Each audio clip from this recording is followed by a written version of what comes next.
जाके किताब पढ़िए डॉक्टर अंबेडकर की हु वर शूद्रास। फिर चैप्टर बताते हैं, फिर बताते हैं चौथी लाइन पे जाके पढ़ लेना। Chapter number 1 page number 1 paragraph number 3। तो इतना मेमोराइज कैसे होता? Wikipedia of Indian politics Sudhanshu Trivedi ji का। भी ऐसा हुआ कि आप किसी डिबेट में गए, कुछ गलत निकल गया और फिर आपको लगा कोई बात नहीं, इनको कौन सा पता है। हमारे वेदों में क्या क्या लिखा है, क्योंकि दुनिया में जो जो प्रूफ होता है सुधांशु जी कहते हैं हमारे वेदों में लिखा हुआ है। तो एक बार सुधांशु जी बता दें कि ये रह गया ताकि पेटेंट करवा। अच्छा प्रश्न किया है। नेहरू जी ने और कितनी गलती की थी, भी होता तो होता, नेहरू जी पे डाल दिया गया, उन्होंने ये किया था। नेहरू जी में हिटलर की झलक दिखती, 0 वोट मिले नेहरू जी को। वो नेता जिसको उसकी पार्टी में किसी ने नेता नहीं माना। नेहरू जी और मोदी जी में बराबरी नहीं हो सकती। तक्षशिला या नालंदा जैसी यूनिवर्सिटी आप लोगों ने क्यों नहीं बनाया? अब तो 11 साल हो गए। बार बार ये कहा जाता है कि मुगलों ने भी इस देश को बहुत कुछ दिया है, लाल किला, ताजमहल, तो मीनार दिया है। रेगिस्तान वालों को, रहने वालों को बाढ़ से बचने की टेक्नोलॉजी पता थी। बाकी मैं दर्शकों के विवेक पे छोड़ता हूं। जहां एक बूंद पानी नहीं होता था, उन्हें यह पता था कि बाढ़ से कैसे बचाई जा सकती है, और आपने उसकी लकड़ी भी पता है। चाणक्य ओरिजिनल में थे या काल्पनिक थे? अब ये भी बड़ा चलता है। वो कहते हैं सब काल्पनिक, राम सेतु काल्पनिक है, चाणक्य काल्पनिक है। जो कहते हैं देश कभी था ही नहीं, ये तो अंग्रेजों के आने के बाद हुआ है। तो ये वो लोग कहते हैं जिनको कहते थे UBI, unfortunately born in India. ABCD, American brain confuse देसी। तो मेरे विचार से इंडियन ब्रेन से समझिए। अब बौद्ध इंडिया से गायब क्यों हो गए? बाबा साहब को कोट करके कह रहा हूं, there is no doubt about it that the decline of Buddhism was because of the brutal invasion of Musalman. आजकल चल रहा है कि मस्जिद खोदो नीचे मंदिर मिलेगा, वो कहते हैं थोड़ा और खोदो बौद्ध मठ मिलेंगे। भारत आजाद हुआ 47 में। उस समय दुनिया का सबसे बड़ा बुद्धिस्ट कंट्री कौन था? चाइना। चाइना से बौद्ध धर्म को किसने नष्ट किया? कम्युनिस्टों ने या हिंदुओं ने? तिब्बत किसने तबाह किया? सबसे बड़े धर्म गुरु कौन है बौद्धों के? दलाई लामा। उनको जान से मारने की कोशिश किसने की? भगवान बुद्ध की सबसे बड़ी प्रतिमा कहां थी? अफगानिस्तान के बामियान में। तोप लगा के किसने उड़ाई? जो मत, संप्रदाय, पंथ, रिलीजन, मजहब है, वहां एक ही बुक है, तर्क करने का कोई स्कोप नहीं है। एक कहता है कि अगर तर्क किया तो नरक में जाओगे, दूसरा कहता तर्क किया तो सरतन से जुदा हो जाएगा। हमारे यहाँ कहा गया आओ बैठो शास्त्रार्थ करो। उर्दू मुसलमानों की भाषा थोड़ी ना, क्यों इसको अब ये बना दिया गया? मैं आपको भी सुन रहा हूँ। हाँ, बहुत अच्छी मुझे बात ऐसा लग रहा है कि ये उनकी भाषा है, हमारी अलग है। जब मैंने पढ़ना शुरू किया सर, तो दिखाई पड़ा बृजनारायण चकबस जी, पंडित हरिचंद अख्तर साहब, 76 के बाद संपूर्ण सिंह कालरा, अभी गुलजार साहब हमारे। 76 के बाद का पैदा हुआ कोई व्यक्ति बताइए। अरे अभी हमारे मनोज शुक्ला मुंतशिर हो गए थे, हालांकि वापस शुक्ला हो गए वो।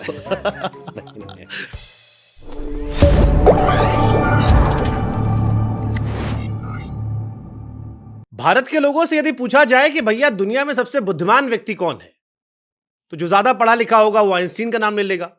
उसके बाद जो लोग होंगे वो चाणक्य जी का जिक्र कर लेंगे। किससे किताब पढ़ने वाले शायद बीरबल का जिक्र कर दे।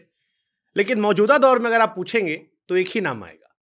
वो ऐसा नाम है जिसमें आप अगर कुछ भूल जाते हैं तो गूगल करने की जगह उनको फोन करके पूछ लीजिए सर इसका जवाब क्या होगा, और वो आपको गूगल से पहले दे देंगे। नाम है सुधांशु त्रिवेदी जी। ये मिस्टर गूगल वाली इमेज आपको पता आपकी बन गई है? हाँ, बहुत से लोग कहते हैं, परंतु हमसे लड़का लोग कहे कि कुछ भूल जाइएगा सर तो सीधे गूगल की जगह सुधांशु जी से पूछ लीजिएगा, उनका रिस्पांस टाइम जल्दी है। हाँ, परंतु मैं मानता हूं कि कोई ये कहे कि मुझे बहुत ज्ञान प्राप्त हो गया है, तो वो भारत में पैदा होकर तो कभी ये नहीं सोच सकता। भारत और हिंदू धर्म में इतना गहरा ज्ञान है कि जो जो आपको ज्ञान प्राप्त होता जाएगा आप विनम्र होते जाएंगे। जैसे रामचरितमानस में तुलसीदास जी ने क्या लिखा है, बरसहि जलद भूमि नियर आए, यथा नवहि बुद्धि विद्या पाए। अर्थात पानी से भरे हुए बादल धीरे धीरे उतने झुकते चले आते हैं भूमि के निकट। यथा नवहि बुद्धि विद्या पाए, जैसे बुद्धि और विद्या जो जो बढ़ती जाती है व्यक्ति को अपने अंदर की अज्ञानता का अनुभव होता जाता और वो भी उतना विनम्र होता चला जाता है। वैसे ऑन द लाइटर नोट में इसमें एक और बात बोलूं जी। इस चौपाई में शब्द है बरसहि जलद भूमि नियर आए। नियर का अर्थ है नजदीक।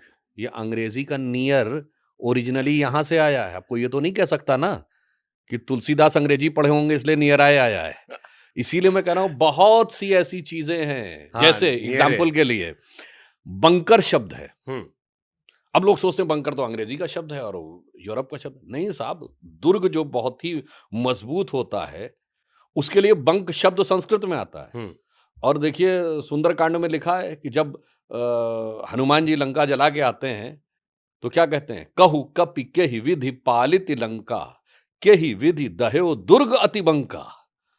ये इतना जो पालित लंका थी, इतनी सुदृढ़ लंका थी, इतना दुर्ग जो बंक था यानी मजबूत था, उसको कैसे तुमने जला दिया। इसीलिए मैं कहता हूं, जो जो आप पढ़ते जाएंगे, त्यों त्यों आपको उस चीज के बारे में ज्ञानता और अपनी अज्ञानता का अनुभव होता चला जाएगा। तो मुझे लगता है भारत का तो नाम ही क्या है, भा अर्थात ज्ञान का प्रकाश, रथ अर्थात उसमें लगा हुआ। तो भारत क्या है, which is in the परपीचुअल pursuit of the light of knowledge. देखिए, हम लोग तो खाली एक लाइन में पढ़े थे कि भैया भरा हुआ पेड़ होता झुका होता है।